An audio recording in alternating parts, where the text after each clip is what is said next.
6 by 40 watts, RGBW and CMY capable of being assembled together like a puzzle. Jerry back with that Theatrically Jerry, and today we are going to look at this rather interesting fixture by VShow. This is the Puzzle GT640. This is a beam and wash light. So there's a lot of technology packed into this 20-inch long by an incredible 3.34 inches tall by 11.89 inches deep. I'm going to go ahead and show you how heavy it is. You can hold it with one hand, but two is better, obviously. So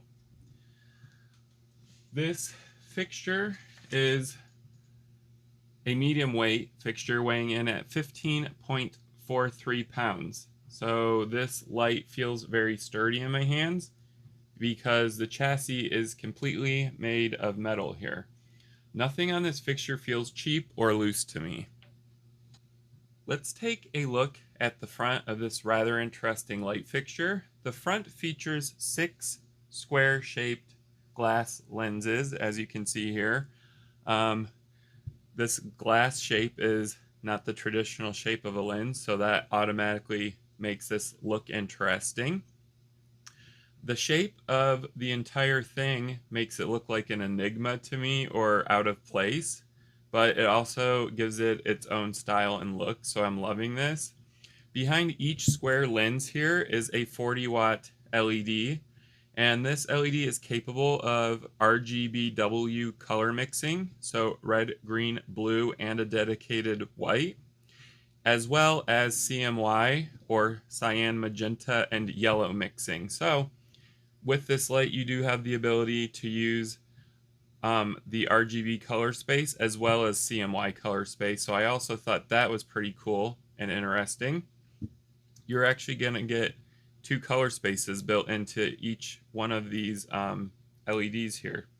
The entire fixture draws about 300 watts of total power, while running power consumption is only 220 watts. Each one of these lenses is capable of zooming in and out individually. I also thought that was kind of interesting and sets itself apart from other light fixtures. This can create some rather interesting and dynamic lighting effects, and we're going to look more at that later on in the review.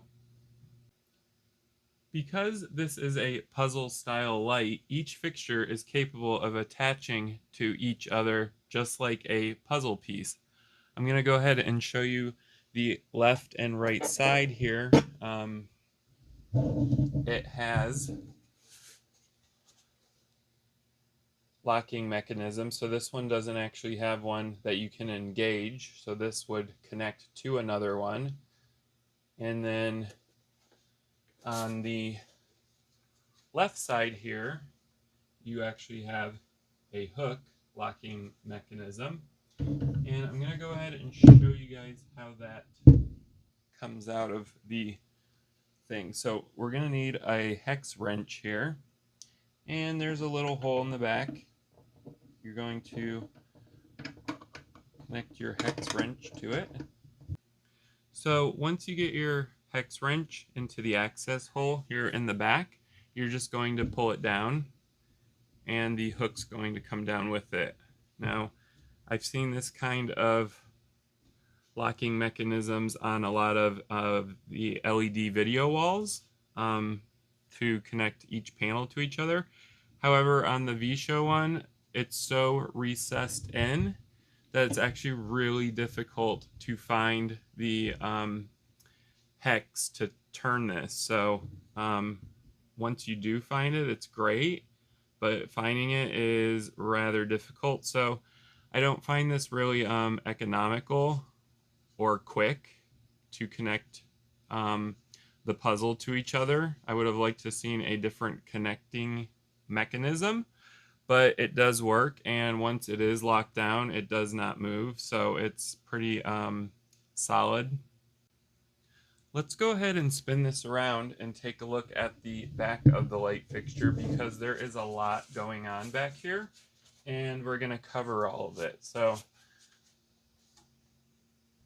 here is the back of the puzzle, and like a puzzle, there's a lot of pieces back here. So I'm going to go over each of these for you guys so you can kind of tell what each thing does. So to the left here is a rather large rocker switch. I was glad to see that they included an oversized rocker. It makes a auditory click, allowing you to know that you've turned it on or off. I would have liked to have seen a lighted rocker switch, but that's fine. Below that is your safety fuse, which is pretty standard for a light fixture. Over here we have our 5-pin DMX-N. This is a professional light fixture, so they have included both 5-pin and 3-pin DMX-N. In the middle is your PowerCon Power In. So I do like how they have this laid out. It's very neat and clean looking. If you wanted to know what this is, it's a metal eye hook or a fisheye, and it is to wrap your safety cable around when you do have this mounted above anyone's head. So I'm glad to see that they've included that. Safety is always number one and important. In the middle here, they have their pre-installed mounting bracket here, and these are the really easy and quick twist locks. So you can just simply twist these and they'll pop off, and then you can twist it and it'll pop back on. Much better than traditional thumb screws. As you can see, there is a mounting hole here, so you can mount a C-clamp for your truss system, and this is a standard M8 hole. On the right side here is your 5-pin DMX-N, so this is almost mirroring this side. 5-pin DMX-In, your PowerCon Power Out, and your 3-pin DMX Out. So what they've done is created a very nice and neat layout so that a lot of these can be daisy chained together to create a wall of light. So they thought out the layout of the power in and out as well as the DMX in and out. To the right is the user interface. There is a 1.5-inch touchscreen system here, and this is a full color LCD display. Around the LCD display are 4 silk screened buttons that are touch sensitive. So there are no physical buttons on this light fixture. They are just silk screened buttons, and they are built into this piece of glass here. So this piece of glass is all one piece. This is typical for V-Show fixtures to have this as their navigation system instead of physical buttons. I would prefer to see a actual touch screen. However, the LCD isn't a touch screen. Let's go ahead and take a look at the user interface. I'm going to go ahead and power on the puzzle. All right, I'm going to go ahead and power this on so we can go through the user interface with you guys.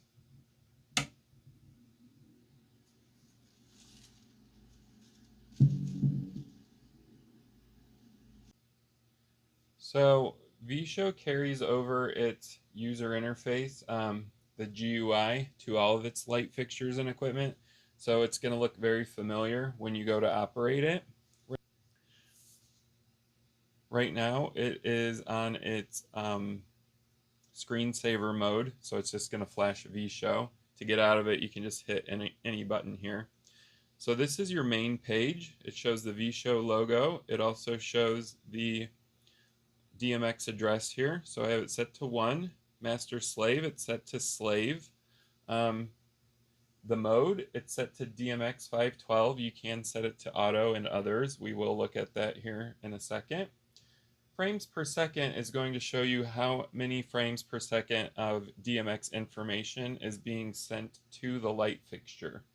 Below it is channels. So I have this set to its 38 channel mode. There are several other channels modes we're going to look at a little bit later on.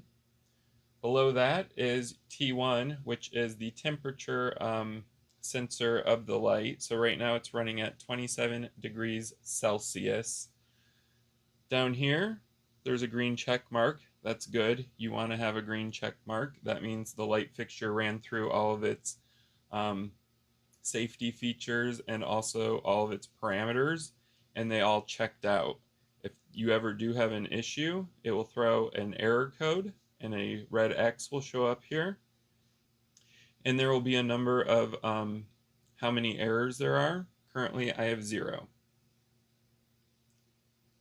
The next here says next 39, so the next channel is going to be 39. So VShow's light fixtures do tell you what the next channel is going to be, and I love that. It saves a lot of time thinking what the next light fixture should start at. And then over here we have 24 or 240.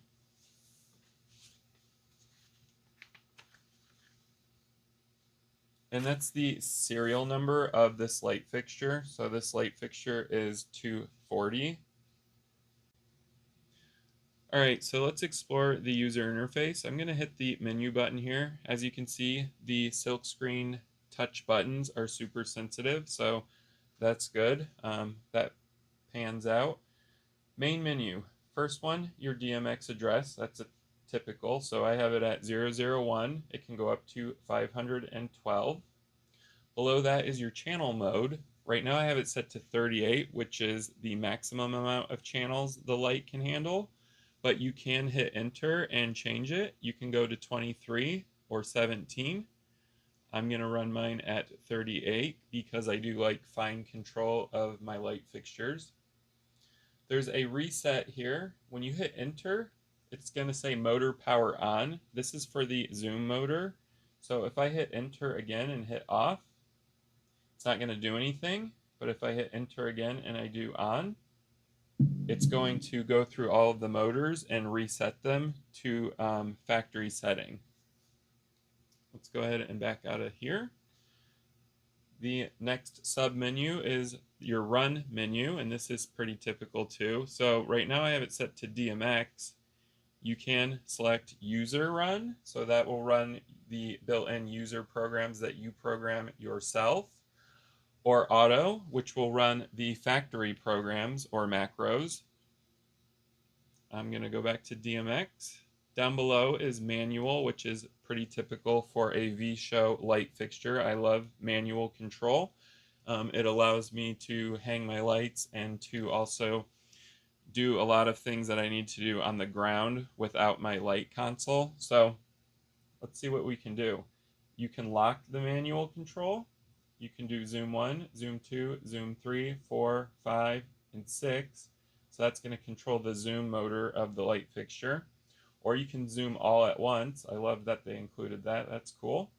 There's a zoom macro, which will run different programs that the factory has set for zoom only.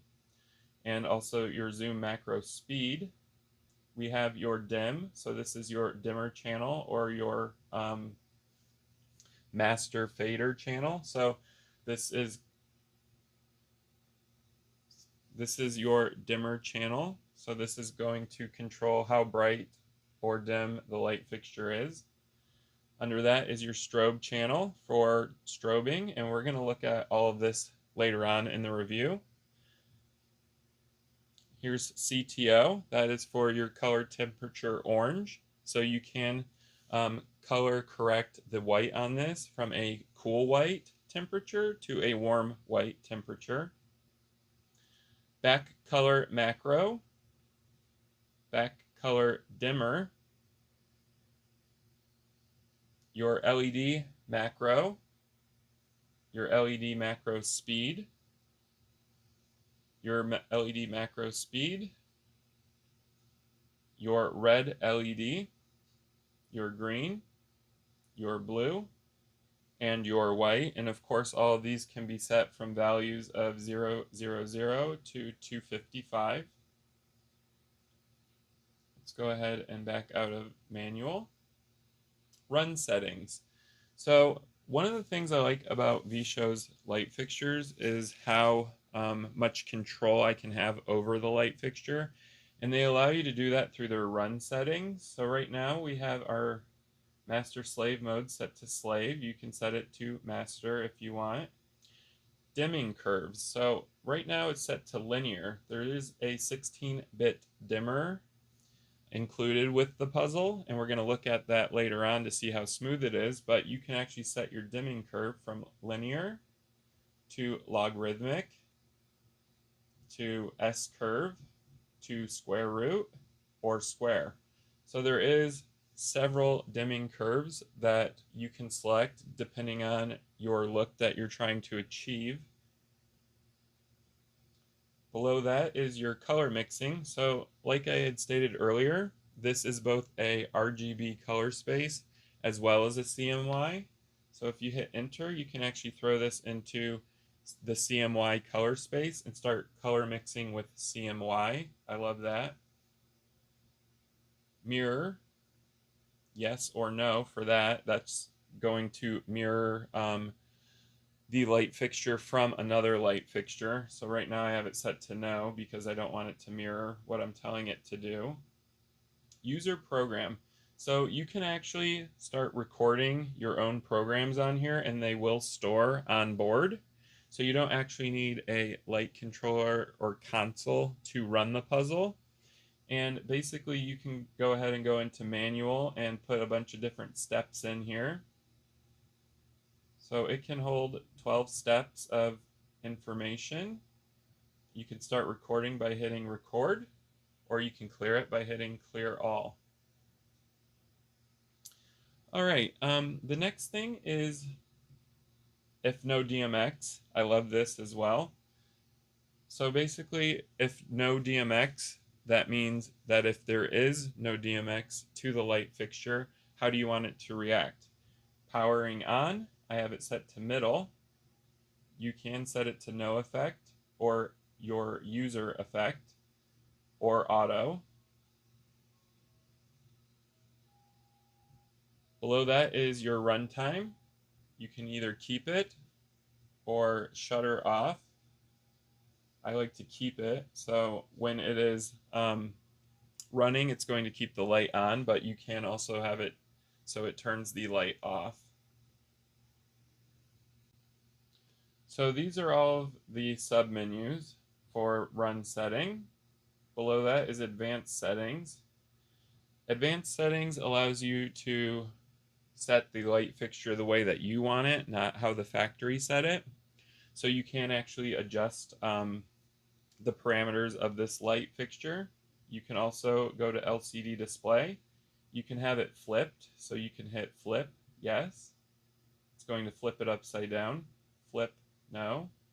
Flips it back, and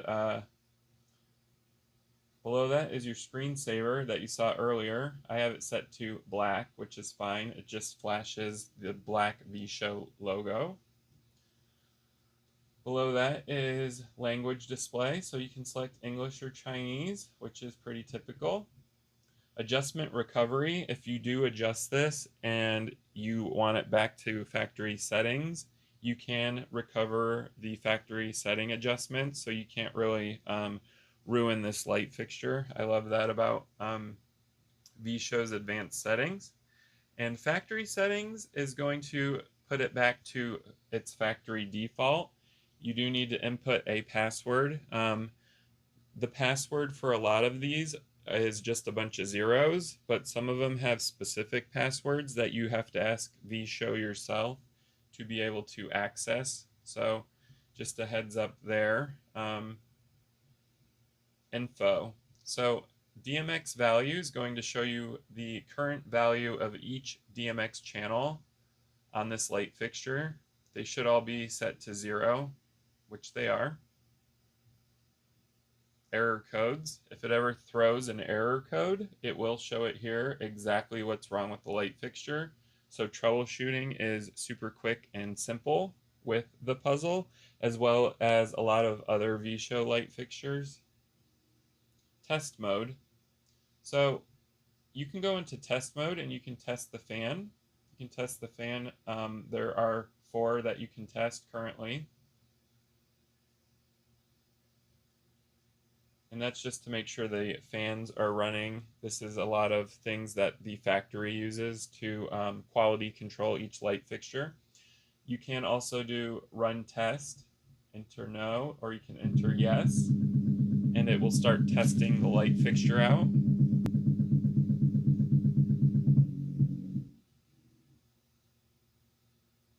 Product code, this is going to show you the name Move Beam.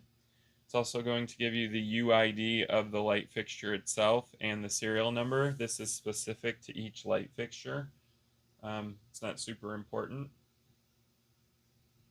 And that is all of the submenus. So we have gone through all of the user controls that are currently available with the puzzle. Let's go ahead and check out the built-in macros as well as the 16-bit dimmer and the strobe on this. I'm very curious to see how well this dims and also how well this strobes.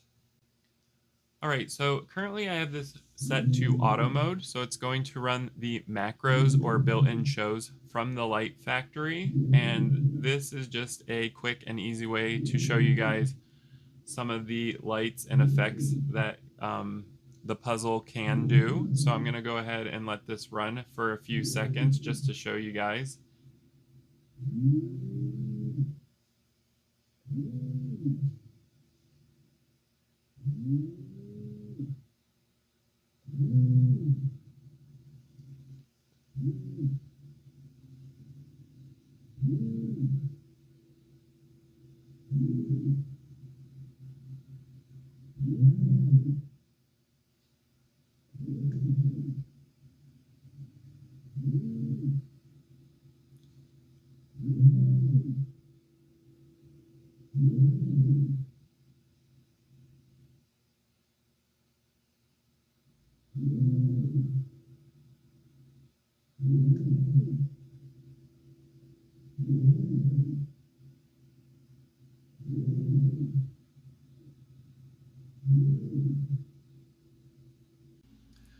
All right, so let's go ahead and take a look at the 16-bit dimmer. I have it set to linear, which is my preferred dimming curve.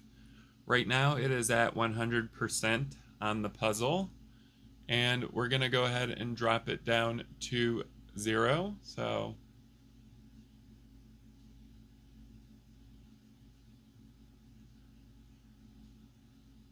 as you can see, I'm at 3 out of 255, and it has a very, very smooth dimmer on it. Actually, one of the nicest dimmers I've seen currently. So this dimmer is extremely smooth. You don't have to worry about any jumping on your dimmer, and it's not going to miss steps.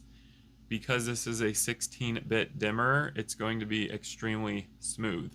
So even at the lowest range, which is usually hard to control, they have controlled it beautifully on this light fixture, and it's an extremely smooth dim. So I'm at 6, 5, 4, 3, 2, and 1. Smooth dim. Let's go ahead and check out the strobe because they are claiming a 20 hertz strobe, and they said it's one of the nicest strobes they have on their light fixtures. So let's go ahead and see if that pans out.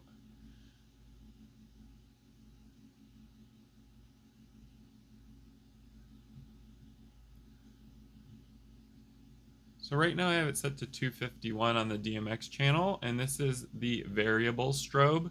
So it's varying between strobe speeds to create more of a chaotic effect. And you can, of course, change that by going up through the DMX channel for strobe.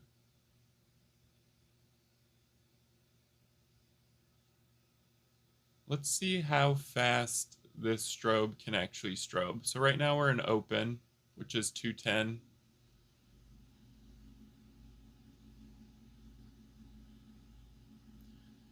So this is kind of a super slow strobe where it kind of just fades up to 100%, cuts off, and goes back again. This is built into the strobe channel. And you can, of course, speed that up as well. Now we're back to open, which is going to do another slow strobe fade.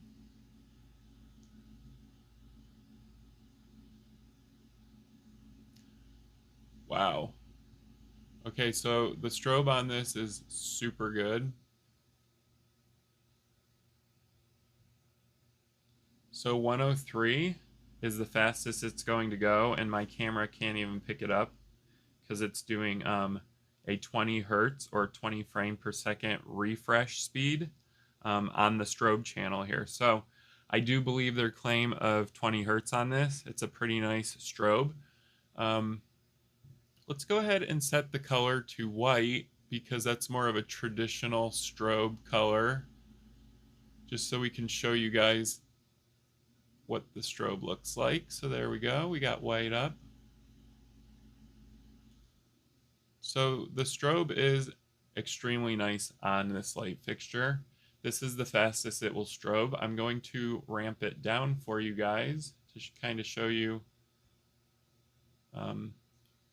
the strobe. So we are at a slower strobe. It's not the slowest, it's in the middle, high middle for this, but I would say this is probably 15 hertz. And we're going to keep dropping it down.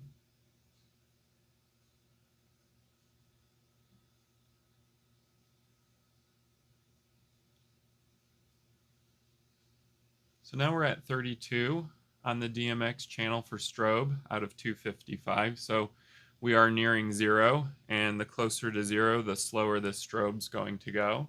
So let's bring it all the way down to 1. So I have this set to DMX, the DMX channel for strobe to 1. So 1's not doing anything. I have it set to 4. So 4 is the slowest this is going to strobe. And it's basically 1 strobe per second. So it can go from 1 strobe per second all the way up to 20 strobes per second or 20 hertz. I'm going to go ahead and show you guys the CTO function on the puzzle. So CTO is color temperature orange. It allows you to adjust the color temperature of the LED. So the default LEDs on this are a cool white, and it's at about 8000K, so it's got a bluish tint to it here. And if we adjust the CTO channel, it's going to adjust the color temperature of the white light. So as you can see, it is adjusting, and it's going to go all the way to a very orange color. So this is the orangest the CTO adjustment's going to get, and the further up you go, the cooler the white light's going to be.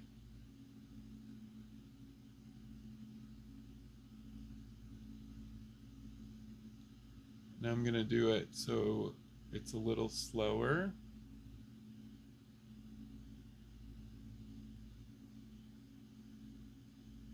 And you can get a really nice neutral white light out of this as well.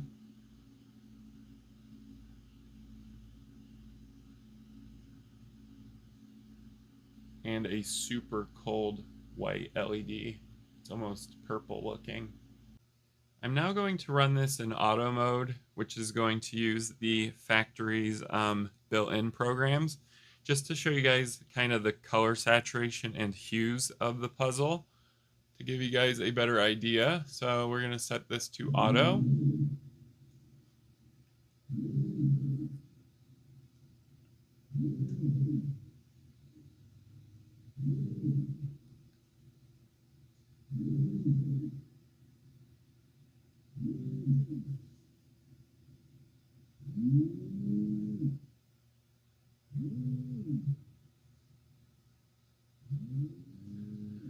So one thing you're going to notice is that the beam is not super straight, as you can see.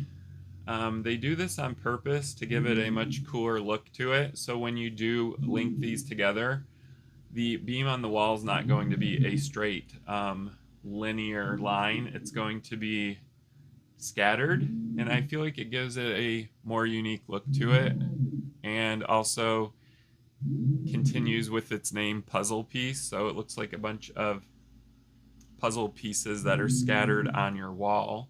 We are going to take a look at the beam angle and beam spread on this light fixture, and we're going to bring in a little haze to show you guys that. This does claim a 2 to 45 degree beam angle for its zoom range. So if you can see that really tight square right now, right here, that's 2 degrees.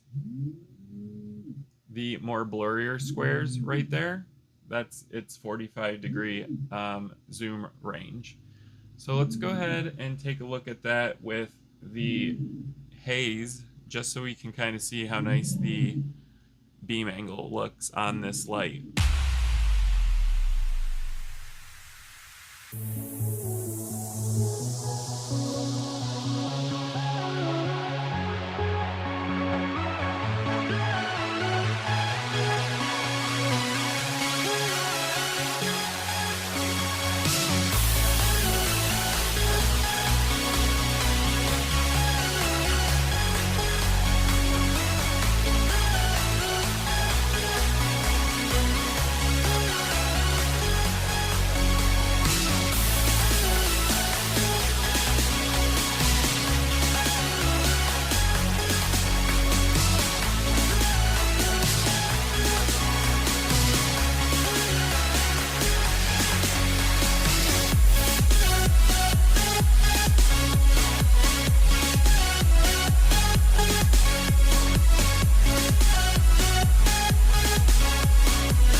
Alright guys, so now we're going to move on to the sound test. I am about a foot away from the light fixture, and I'm going to go ahead and let you guys hear the fans. They are at full speed right now, as the fixture has been running for about an hour. Something else to note is this does get noticeably hot, the chassis or the body of the light fixture. So it's not going to be so hot it's going to scald your hand, but it's noticeable. Go ahead and listen to the fan sounds. Go ahead and listen to the fan sounds. You can also hear the motor sounds as well. Again, we are a foot away.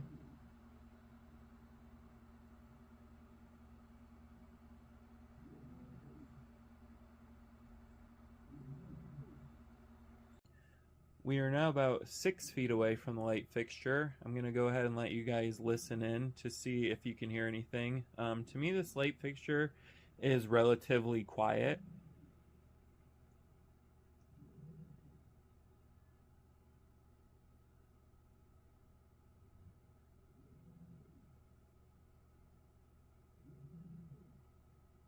The only thing that's noticeable is the motor noise from the zoom mechanism. It is a little louder than the fan, however it's not super loud. So from 10 feet away, you're not going to actually hear any of the sounds this light fixture makes. If you enjoyed this video, please give it a thumbs up. I love seeing likes on my videos. If this interested you, or DJ lighting, stage lighting, equipment, atmospherics, stuff like that, reviews on stuff like that as well, if that does interest you, go ahead and follow my channel at Theatrically Jerry. I appreciate you guys for watching. Thank you.